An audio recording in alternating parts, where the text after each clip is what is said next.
Hello everyone, it's Youth Live 2012 here, and today we will be doing a recap of things we've talked about so far, and more of an explanation of how we've come a long way. We really have. We're still in the dark ages, but we've come a long way. So far what we've discussed is minorism, the quality and status and protection of young people, something that I invented, but it's a term, and it'll gain large-scale use in. We've discussed it, no fault emancipation. These are all videos on my channel, so you can go on my channel and look at all the videos. We've discussed no fault emancipation, that is the termination of a relationship between a parent and a child, or a guardian and a child, at the young person's wants. If they want to end the relationship, they just end it, and they don't have to prove that they're being abused or anything. They just end it. And no fault emancipation, as I said in my other videos, just like no fault divorce, the termination of a relationship. We've discussed school choice, the right to be in school or not to be in school, and we've discussed the different types of abuse, and we've discussed employment. But what I really want to touch back on was employment, because I realized that while I was talking about youth getting into the workforce, there are some youth who want to get out of the workforce. It's a concept that really needs to be addressed. It severely needs to be addressed because we don't want to just put a light on one type of oppression. We want to put a light on all types of oppression. And there are young people who are forced to go to work to support a family. And it's a terrible situation to be put in. Wow, I want to choose my education, I want to support the family. It's something that no young person should have to choose between. You should have, if you want to choose, you can make that choice, but it shouldn't be made for you. Like, you have to leave school and get a job and support yourself.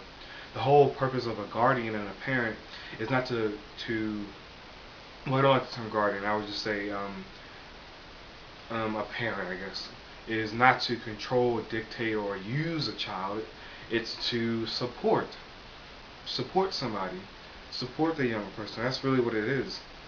But I realize that there's some young people who are doing, the roles have switched. They're 16 years old. They're dropping out of school to support a parent. And it's sad. It's really sad. And it's more of a class issue, I've noticed. You see this more with poor children. And it's with all poor communities. It's not just one community. You can see it in the Caucasians, African Americans, Hispanics, where they leave school and support a family. And it's completely wrong.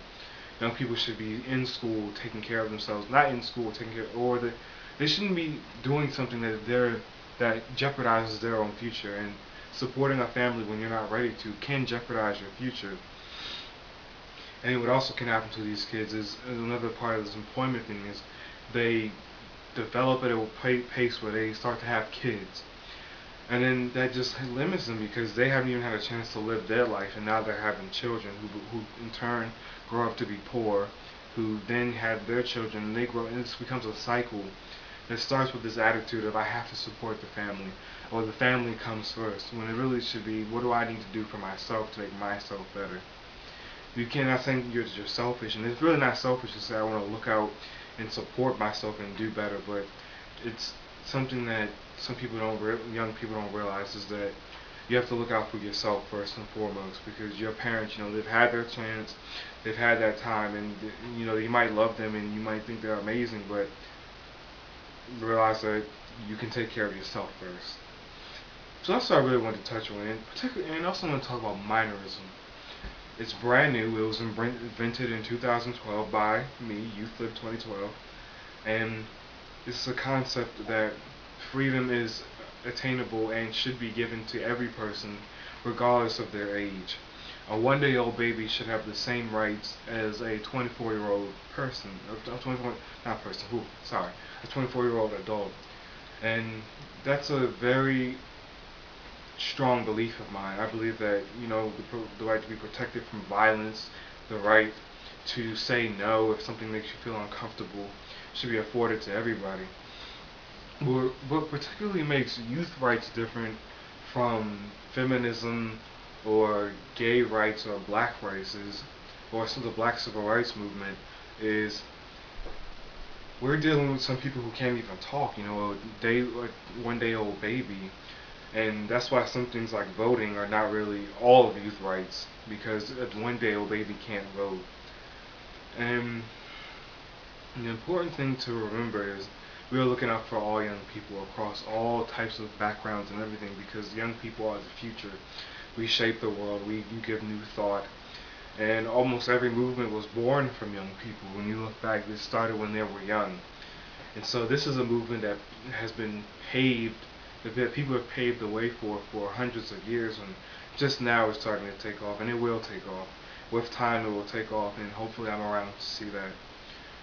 And yeah, that's pretty much youth rights and minorism, and I'll be posting more videos later about, the equality in the workforce and workforce discrimination against young people. And those are also important. And also, I don't want you to feel overwhelmed by the videos you're seeing.